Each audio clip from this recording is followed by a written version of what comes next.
we'll get a little bit more tactical with 3 types of structures for product narratives.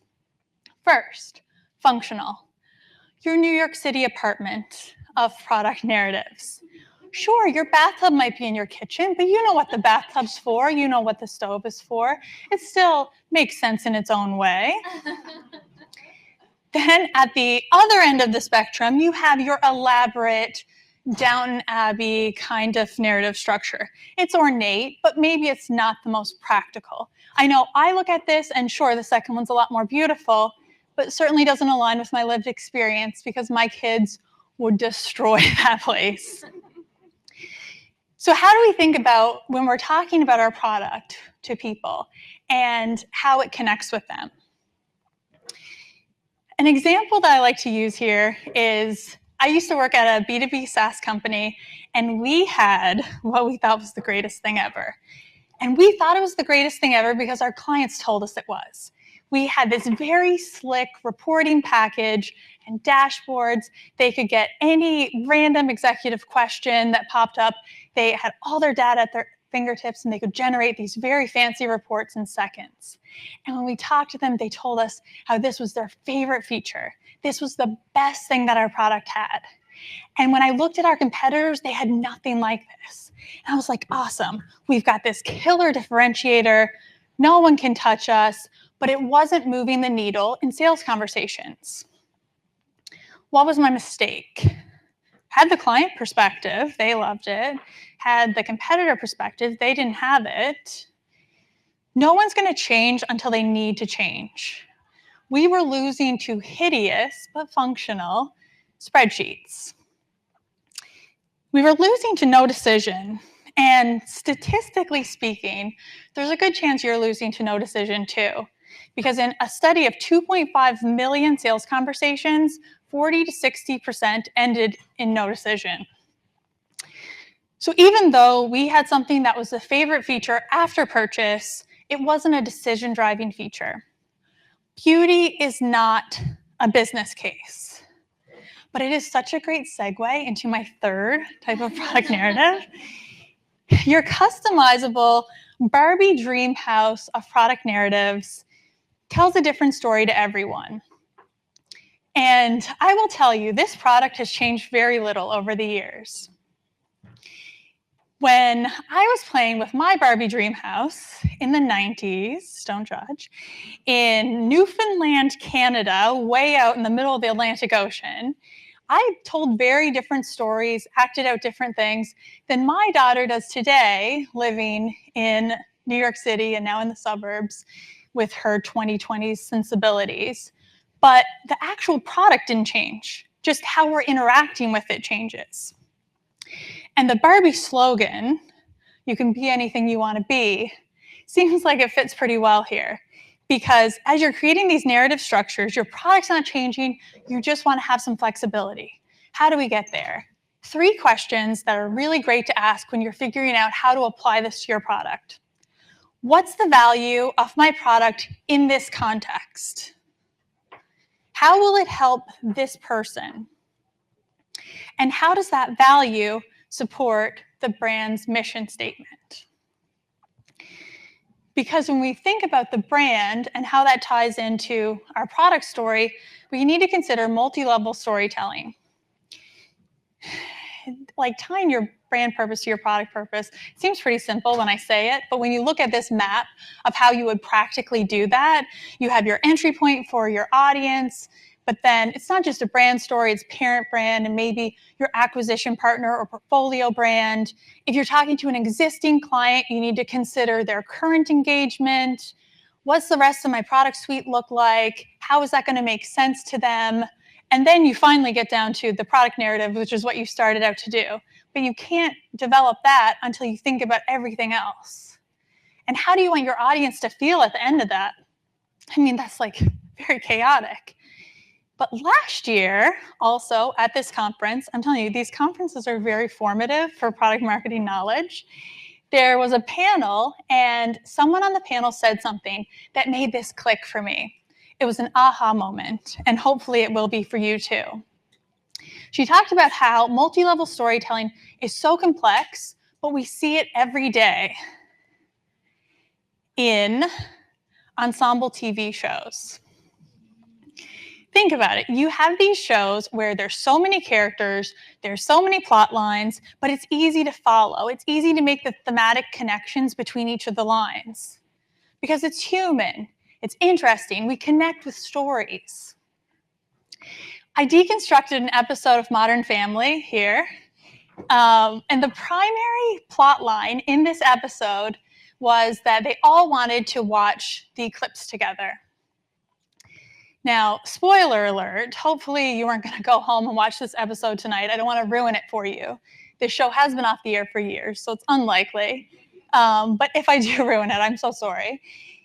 Spoiler alert, they don't get to see the eclipse together, which was the whole point of the episode. But we get to the real point of the episode, which was developed through all the subplots, which is that it doesn't matter if we do the big things together. What matters is that we're there for each other in the little things that we're trying to do all the time. So the subplots carried the message. And all of the levels of this story work seamlessly. And when you think about that maze of a map on the last slide, this example makes it seem a lot more attainable, makes it seem a lot more simple. And simplicity in product storytelling is everything. When you think back so long ago, when I shared that story slide at the beginning of our journey together, that story slide with all that information, that was reality. But reality can be too complex. We need stories to help give it some shape, to give it some form. And as we're creating that form, it's not just about decluttering and cutting away everything that's not central to the idea that we're trying to share. That's part of it, but that's not the whole thing.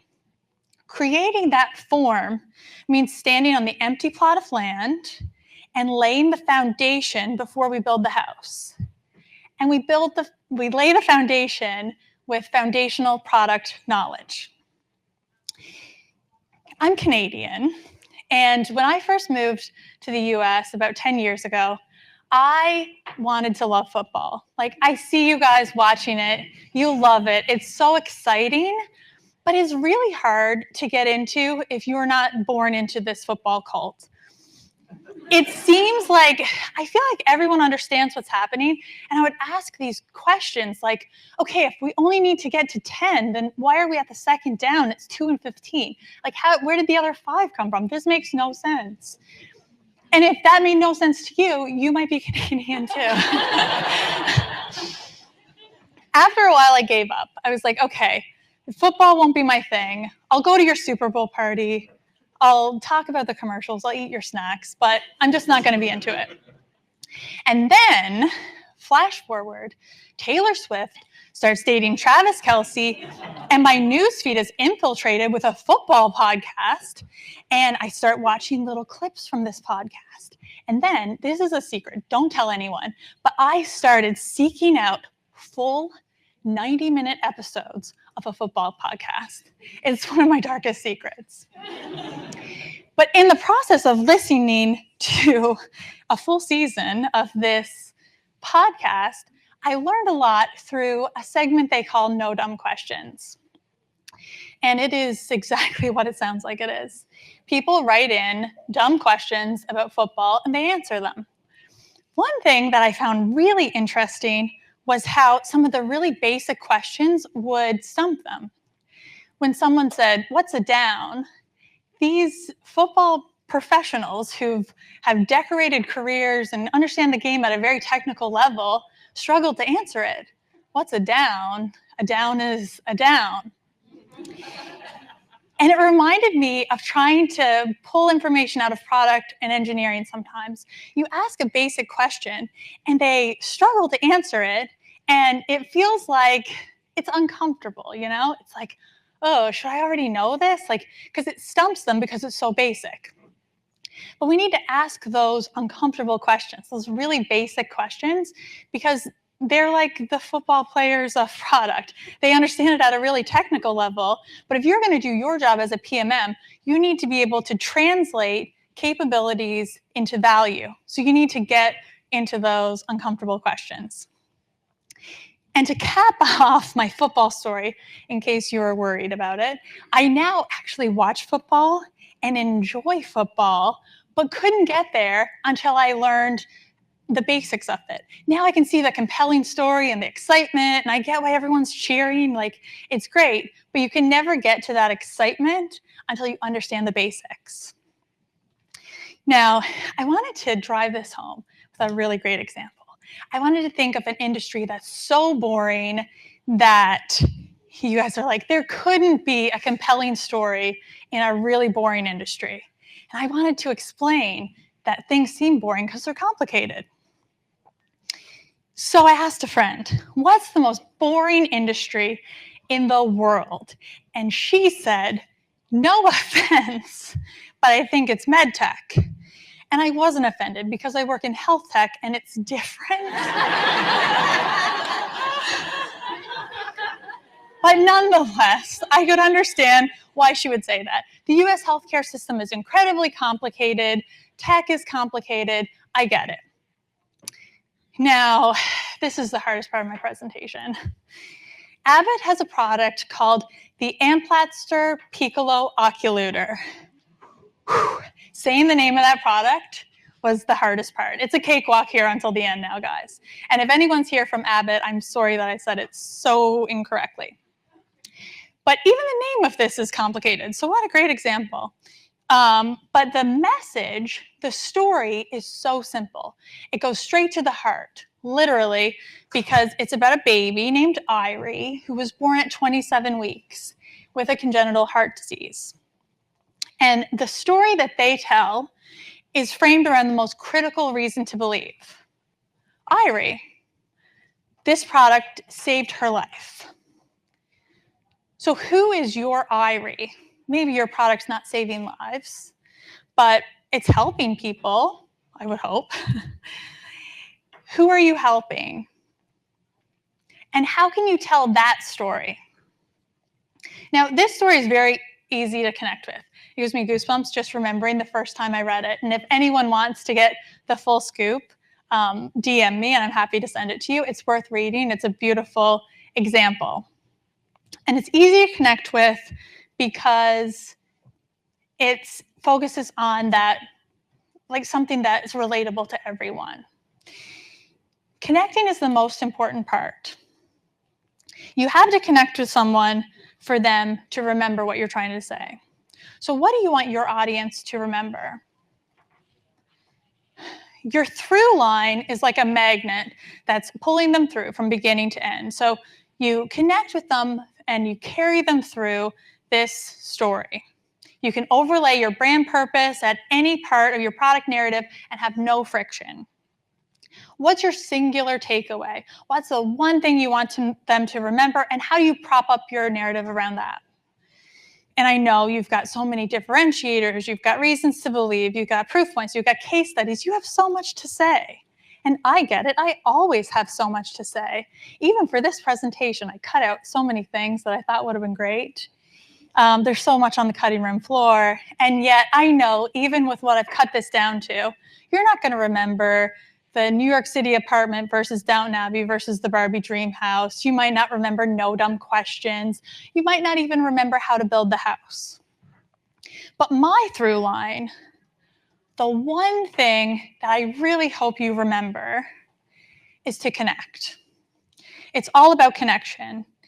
It's about connecting your product narrative, one, to your audience, but two, to every part of the architecture of your brand. And when you have those two connections in place, that's when you can really make an impact. And that's the end of my through line, but I did promise a cheat sheet. So let's recap. People are not computers. Start by defining the central idea. Consider the 3 L's of context, lens, length, and levels. Cohesive product narratives reflect the brand story. Ladder up to every layer of the brand hierarchy.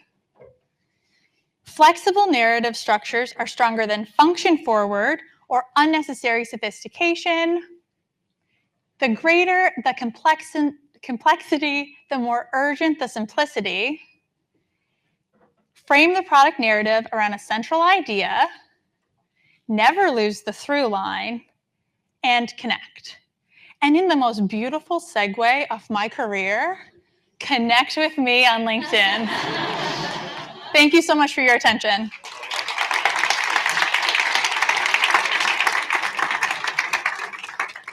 That was the best segue. It's the best segue I've ever seen at a PMA event. That was great. Hey, just a reminder to everybody, we all went to lunch. We all closed our phones. Scan this now. We're going to use this the entire afternoon. We need this for Q&A, so I want to see phones up. Let's get back into that web app if you're not in it right now. It's not a full app, don't worry. But enter in the chat your questions for Samantha, and we've got time for a couple. So Samantha, let's start here. Once you've crafted the perfect multi-layered story, how do you then enable sales to tell it just as well? Well, it's a train the trainer situation. That's the first person you need to convince that this story works, and you need to explain it to them, coach them on it. You can do everyone's favorite thing and do role playing. Oh, I know when people are at sales conferences, they love practicing how they're going to say things. But convince them of the story first, and then they'll be your best advocates. Awesome. What's the best way to run a storytelling workshop internally? I love stealing best practices around this as well, because I feel like unless you're a professional trainer that does this all day, every day, you don't really get the chance to kind of gather how other people do this. So what's your strategy? That's a great question.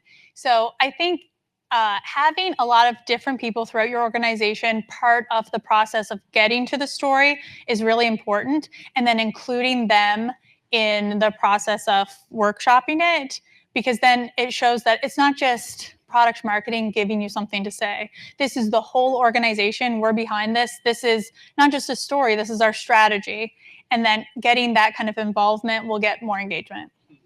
Definitely. Definitely. And this feels really critical to me too. When you're rolling out something like a story, it's very easy for that to either sound like marketing made this in a cave, and now they're kind of shooting it at the sales team, or it sounds like something that's a little too familiar with or similar to what they already have. And I think you really need to build that bridge early to say sales leadership was involved. You've got some senior level people that have buy-in already. It makes it a lot easier to get that out into the hands of the reps, right? Yeah, for sure. Let's take one more here. How do you test your story in the market? Okay, this is a great question. And I think having your loudest salesperson, I don't know if that's the right way to say it, but having them as a great partner and being able to sit in on calls when they're starting to share this story with people and seeing how it goes and getting feedback from friendly prospects, and also getting this salesperson to feel like they're really behind it. Like, I was part of this. I was basically beta testing it. This is really great. I gave some tweaks that made it a lot better, if I'm being honest. I think that's a great way to roll it out. Yeah, I feel like getting those objections out very early, right? And then showing that you did the work to respond to them is a great way to disarm. Do you feel like even if they're involved early and they kind of keep coming back with more tweaks and more suggestions, how do you choose where to cut version 1 versus follow-on work? We're going to keep working with you, don't worry, but we need to ship something. That's often a pretty fine line, I feel like. I mean, that's a great point, and perfect is definitely the enemy of good.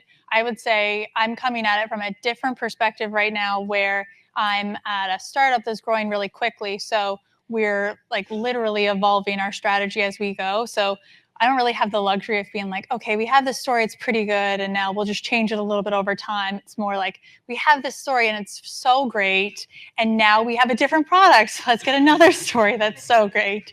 So I would love to be in that scenario. Yeah, it's funny at startups, isn't it? How you're kind of the eternal champion for, I don't want to call it like flavor of the month or whatever, but the company fundamentally changes a lot of times, right? I mean, you launch something new, you find out something didn't work, and it's a lot of times it's on PMMs to kind of carry that out, carry that torch to the company. One more round of applause for Samantha. Thank you.